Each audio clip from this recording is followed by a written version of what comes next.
খোজকাঢ়িবতো নোৱাৰোৱেই। এইটোৱে মানে আজি 8-9 মাহ হৈছে আমাৰ ৰাস্তাটো বনাই দিয়ক, এইটোৱে আমাৰ আপত্তি, আৰু একো নাই। বহুত কষ্ট হৈছে, আমাৰ বহুত কষ্ট হৈছে, কৈ বুজাব নোৱাৰো। এই 8 মাহ শেষ হ'বই, এই 9 মাহ সোমাবই আৰু কেইদিন পিছত।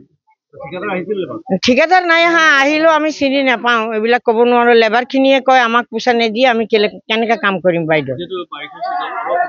আৰু অসুবিধা হৈ আছে, ওলাব নোৱাৰো। নমস্কাৰ, আমি যতীনগৰ নিবাসী। মই নতুনকৈ আহিছোঁ।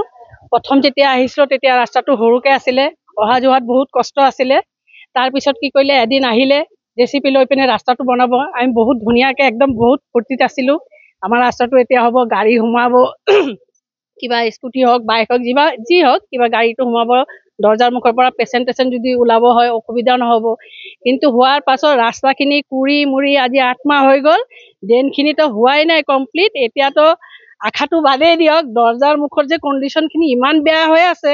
আমাৰ দেউতা আহে, এক্সিডেণ্ট হ'ল, খোজকাঢ়ি আহি উঠিব নোৱাৰে, ধৰি পিনে উঠাব লাগে, ধৰি পিনে নমাব লাগে। আপুনি একবাৰ দৰ্জাৰ মুখৰ কণ্ডিশ্যনটো চাই লওক। এতিয়া আমি চৰকাৰক ৰিকুৱেষ্ট কৰিছোঁ, আমাৰ ৰাস্তাটো যেন অলপ সোনকালে বনাই দিয়ে। কেলৈ আমাৰ ইয়াৰ পৰা যদি কোনোবা এবাৰ এটা যদি পেচেণ্ট যদি ওলাবলৈ হয়, কোচত লৈ যাবলৈ সুবিধা নাই। আপুনি এইটো ৰাস্তাটো চাওক, বাইক স্কুটিটো সোমাব নোৱাৰে। মাজত আছে আপোনাৰ লাইট পষ্টটো, এইটো এটা ডিষ্টাৰ্ব হৈ আছে। ৰাস্তা হ'ব, ৰাস্তাৰ কাৰণে ইমান কাজিয়া চাজিয়া হ'ল, কি জাগা এৰিব লাগে, দমকল সোমাব নোৱাৰে। এতিয়া আপুনি বাদ দিয়ক, টমটমে সোমাব নোৱাৰে।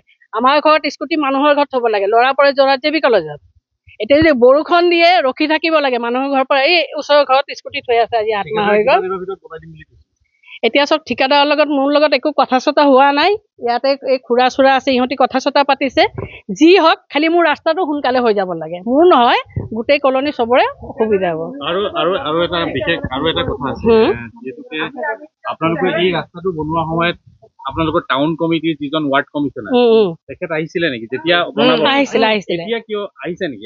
এতিয়া এইখিনি কিন্তু মই নাজানো, কেলে মই ভিতৰত আপুনি যিটো আপুনি প্ৰত্যক্ষ কৰিছে যে এতিয়া এই টাউন নাই অহা নাই। এতিয়া মাতিলে আহে। আপোনাৰ ৰাস্তাৰ কামটো যেতিয়া আৰম্ভ হয়, ধৰক সপ্তাহত 3 দিন বা 4 দিন কৰিলে, তাৰপিছত মাজত আকৌ 3-4 সপ্তাহ নাই, আকৌ মাজত 2 দিন আহিলে, তাৰপিছত নাই। কি হৈ আছে আমি একোৱেই গম নাপাওঁ। ঠিকাদাৰ গাফিলতি কেলে, যিবিলাক কাম কৰিছে সিহঁতি কৈছে আমি যদি দৰমহাটো নাপাওঁ, আমি যদি চেলাৰীটো নাপাওঁ, তেনেহ'লে আমি কেনেকৈ কাম কৰিম? আমিতো বাহিৰৰ পৰা আহোঁ ন, আমাৰতো হাজিৰাটো লাগিব। মই এটা কথাই ক'ব বিচাৰিছোঁ, এই ৰাস্তাটো নিৰ্মাণৰ বাবে এটা ধেমালি যেন হৈ আছে। ইমান মানুহৰ দুৰ্ভোগ দি পেলাই কণ্ট্ৰেক্টৰ মানে যিজন কাম পাইছে, যিজন কাম হাতত লৈছে, তেখেতৰ কোনো গুৰুত্বই দিয়া নাই। মানুহৰ ইমান কষ্টখিনি তেখেত মানে গুৰুত্বই দিয়া নাই। আৰু আমাৰ কেতিয়াবা মাতিলে আমাৰ টাউন কমিটিৰ মানুহ আহে, তেখেতসকলেও ইমান গুৰুত্ব দিছে বুলি মই নাভাবোঁ। আৰু আমাৰ বিধায়ক মহোদয় আহিছিলে, তেখেতকো কোৱা হ'ল, তেখেতেও কেইবাবাৰ কণ্ট্ৰেক্টৰৰ লগত বা যিজন কাম পাইছে তেখেতৰ লগত কথা বাৰ্তা হৈছে, হোৱাৰ পাছতো কাম কাজ হোৱা নাই। হয়তো কিজানি মই ভাবিছোঁ এইজন কণ্ট্ৰেক্টৰ হয়তো ওপৰমহলৰ আশীৰ্বাদ প্ৰাপ্ত, নহ'লে ইমান দিন ধৰি কাম নকৰাকৈ কেনেকৈ বহি আছে। আৰু এটা গুৰুত্বপূৰ্ণ বিষয় মই আপোনাক সুধিব বিচাৰিছোঁ, যিহেতুকে এই ৰাস্তাটো বনোৱাৰ সময়ত, যেতিয়া ৰাস্তাটো প্ৰথম দিন বনোৱাৰ সময়ত টাউন কমিটিৰ যিসকল বা পৌৰসভাৰ যিসকল ৱাৰ্ড সদস্যসকল সেইসকল আহে, অহাৰ পিছত তেখেতসকলে কয় যে এই ৰাস্তাটো আমি আনিছোঁ, কিন্তু এতিয়া যে এই অৱস্থা, তেওঁলোকে কিবা বিহিত ব্যৱস্থা লৈছে নেকি? তেখেতসকল কোনো বিহিত ব্যৱস্থা লোৱা নাই। তেখেতসকলক মাতিলে আহে, আহি ঠিক আছে আমি কথা পাতিম। তেখেতসকল কি কথা পাতিছে, কি কথা পতা নাই, এইটো আমি নাজানো। কিন্তু কাম একো হোৱা নাই। আহি খালি কাম কাজটো দেখিছোঁ, এইটো হোৱা নাই, এইটো হ'ব লাগে, ইমানটোৱে কয়। কিন্তু কামটো প্ৰকৃততে হোৱা নাই, আৰু দুৰ্ভোগ আমিয়ে ভুগিছোঁ। এম্বুলেঞ্চটো বাদেই দিয়ক, আমি এখন টমটমে নহয়, কালি যদি কোনোবা মানুহৰ বেমাৰত পৰে, তেখেতক আমি দাঙি লৈ যাব লাগিব। এনেকুৱা পৰিস্থিতিত আমি জীয়াই আছোঁ। আৰু যদি অলপ বাৰিষা হৈ যায়, মানুহ খোজকাঢ়িব নোৱাৰে, ইমান পিছল হৈ যায়।